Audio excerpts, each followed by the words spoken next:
46 वर्ष पहले मुंबई में अटल बिहारी वाजपेयी ने कहा था, अंधेरा छटेगा, सूरज निकलेगा और कमल खिलेगा। इसके बाद प्रधानमंत्री नरेंद्र मोदी ने कहा था, पंचायत से पार्लियामेंट तक बीजेपी का परचम होगा।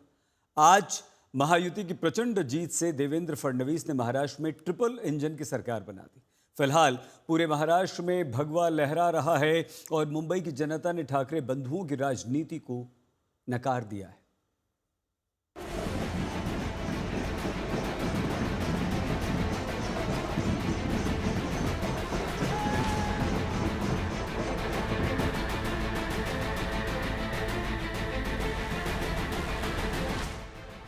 पीएम मोदी ने पंचायत से पार्लियामेंट तक बीजेपी का राज होने का सपना देखा था।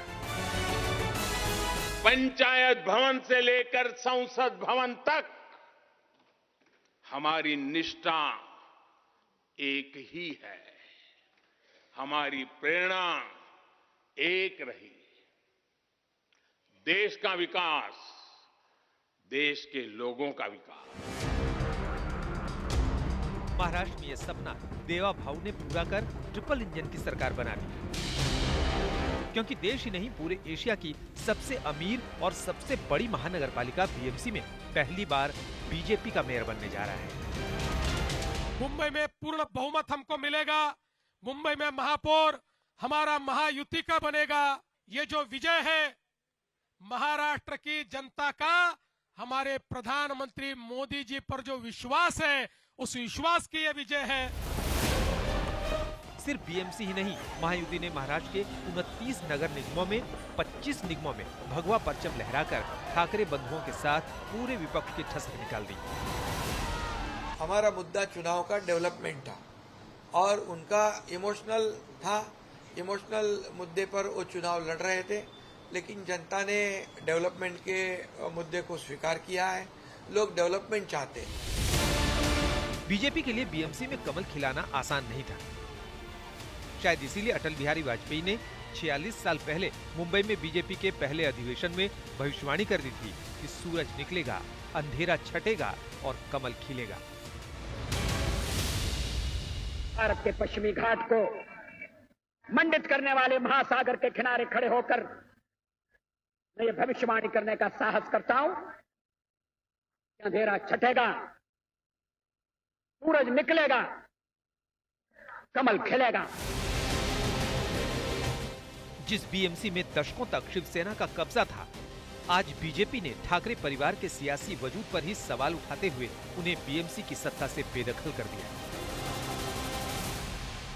आखिरकार मुंबई में बीएमसी का किंग कौन बनेगा, ये रुझानों ने स्पष्ट कर दिया है। ठाकरे भाई बनाम महायुति के इस संघर्ष में बीजेपी और शिंदे सेना काफी आगे दिखाई दे रही है, जबकि ठाकरे भाइयों में उद्धव ठाकरे की शिवसेना भी दूसरे नंबर पर है। लेकिन एक बात तो तय हो चुकी है कि मराठी बनाम अमराठी का मुद्दा जो ठाकरे भाइयों की तरफ से आगे किया गया था और जिसे चुनावी मुद्दा बनाया गया था, उस पर मात देकर मुंबईकरों ने महायुति के विकास के मुद्दे को पसंदी दी है और कहीं ना कहीं बड़े पैमाने पर बीजेपी को वोट किया है। और इसका पूरा श्रेय जो है वो बीजेपी के सभी कार्यकर्ता, पदाधिकारी और नेता अब उनके चहेते देवा भाऊ को दे रहे हैं। जिस मराठी मानुष के मुद्दे पर उद्धव और राज ठाकरे 20 साल बाद एक मंच पर आए, लेकिन मुंबई वालों ने उनके इस एजेंडे में जरा भी दिलचस्पी नहीं दिखाई। न मराठी मेयर बनाम उत्तर भारतीय मेयर का मुद्दा जनता के दिलों को छू पाया और न ही ओवैसी की पार्टी का बुर्के वाली मुंबई की मेयर बनेगी ये बयान विपक्ष की नैया पार लगा सका। इसका मतलब साफ है कि विधानसभा हो, उसके बाद नगर परिषद के चुनाव हो या अब नगर पालिका के चुनाव हो, म से मराठी, म से महिला और म से मिशन और विशन के साथ मुंबई और महाराष्ट्र के लिए काम करने वाले प्रधानमंत्री नरेंद्र मोदी जी, देवेंद्र फडणवीस जी और हमारी महायुति के नेता एकनाथ शिंदे जी को महाराष्ट्र की जनता ने फिर से आशीर्वाद दिया है। दूसरी तरफ जो केवल और केवल उद्धव मामू और राज मामू विजन और मिशन के साथ नहीं, डिवीजन के साथ काम कर रहे थे, केवल नकारात्मकता की राजनीति कर रहे थे। ऐसे लोगों को नकारने का काम महाराष्ट्र की जनता ने किया है। एक दौर था जब मुंबई और महाराष्ट्र में बीजेपी की भूमिका बहुत सीमित हुआ करती थी, लेकिन आज फडणवीस की अगुवाई में बीजेपी का ऐसा जादू चल रहा है कि ठाकरे और शरद पवार जैसे बड़े महारथियों को बीजेपी के आगे सजदा करना पड़ रहा है।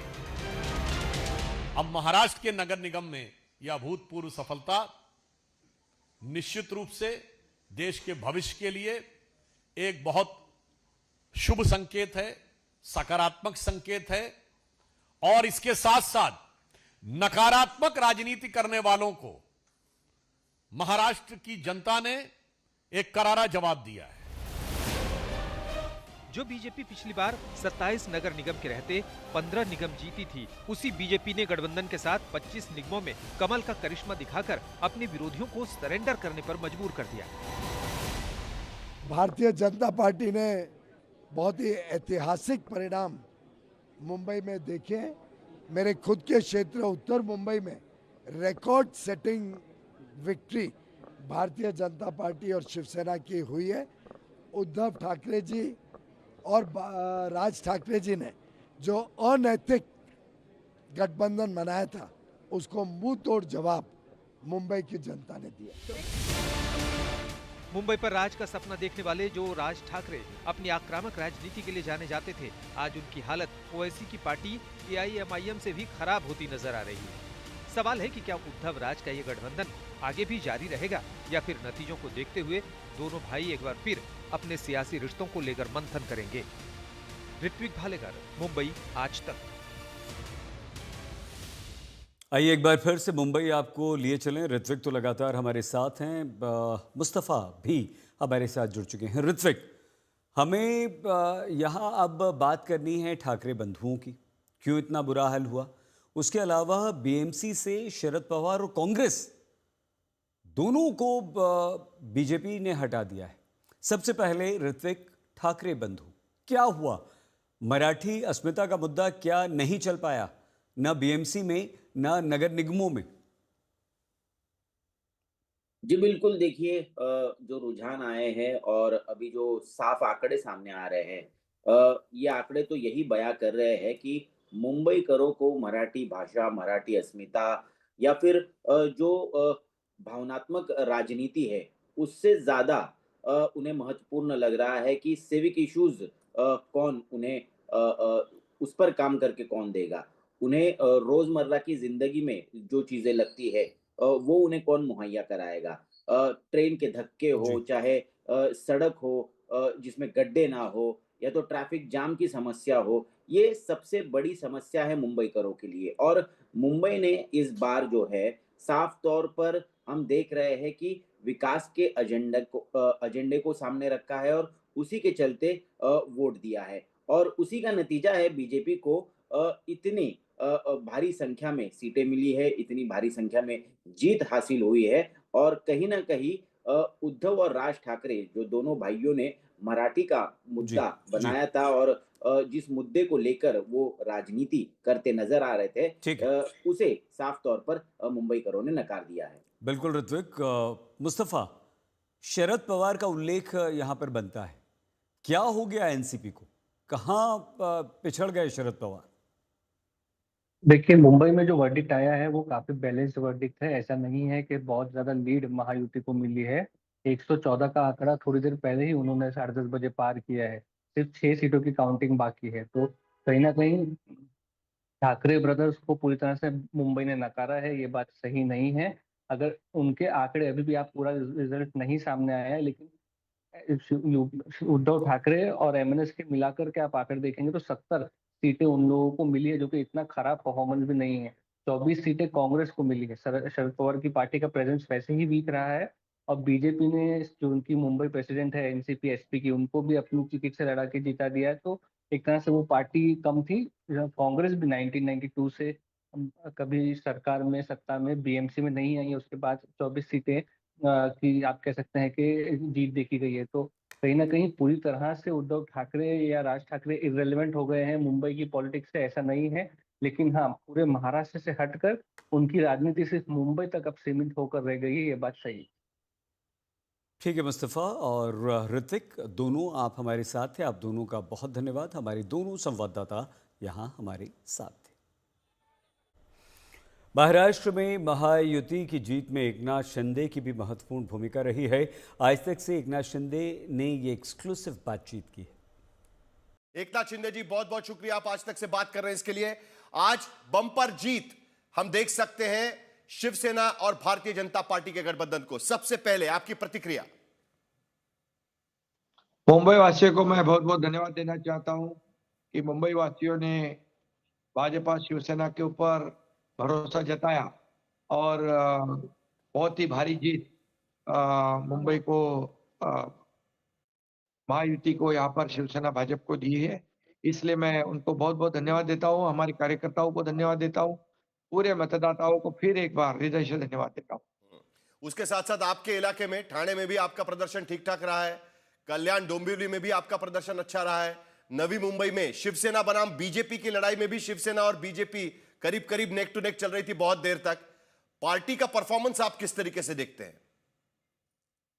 बिल्कुल, हम लोग डेवलपमेंट के मुद्दे को आगे बढ़ा रहे हैं। डेवलपमेंट का मुद्दे पर हम चुनाव लड़े थे और लोग चाहते हैं डेवलपमेंट, लोग डेवलपमेंट चाहते हैं, लोग सुविधा चाहते हैं, लोग इमोशनल कोई मुद्दे पर इमोशनल राजनीति करने वालों को इस बार लोगों ने नकार दिया है और डेवलपमेंट को स्वीकारा है।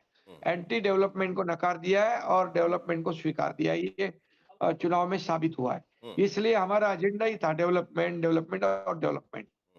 लेकिन कई जगह पर आपको बीजेपी या अजित पवार के साथ भी लड़ना पड़ा था। क्या आप महायुति के बीच में जो झगड़े चल रहे थे वो अब सब खत्म हो गए? चुनाव खत्म, झगड़े खत्म, अब साथ में सरकार चलाएंगे, ये मानकर हम चले? बिल्कुल बिल्कुल, कोई नहीं है। और तो हमें लोगों को हाथ नहीं है, इस मुंबई का विकास करना है, महाराष्ट्र विकास करना है। और जो पिछले 3.5 सालों में मैं जब पहले 2.5 साल चीफ मिनिस्टर था, तभी से हमारी टीम ने ये डेवलपमेंट काम शुरू किया। मुंबई में रोड के कंक्रीटाइजेशन का किया, सीवरेज ट्रीटमेंट प्लांट का किया, रोका स्टे दिए हुए, मेट्रो का काम शुरू हुआ, कारशेड का काम शुरू हुआ, अटल सेतु हुआ, समृद्धि हुआ, ये कोस्टल का हुआ। अभी देवेंद्र जी सीएम है, हमारी टीम वैसे ही तेज गति से आगे बढ़ रही है।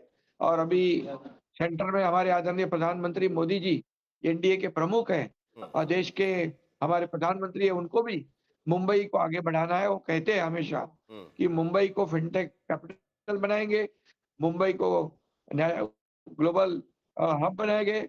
और इसीलिए मुंबई जो है पूरे दुनिया में एक इंटरनेशनल शहर है और इसलिए उसको आगे बढ़ाने के लिए हमें आदरणीय प्रधानमंत्री मोदी जी ने भी योगदान दिया है।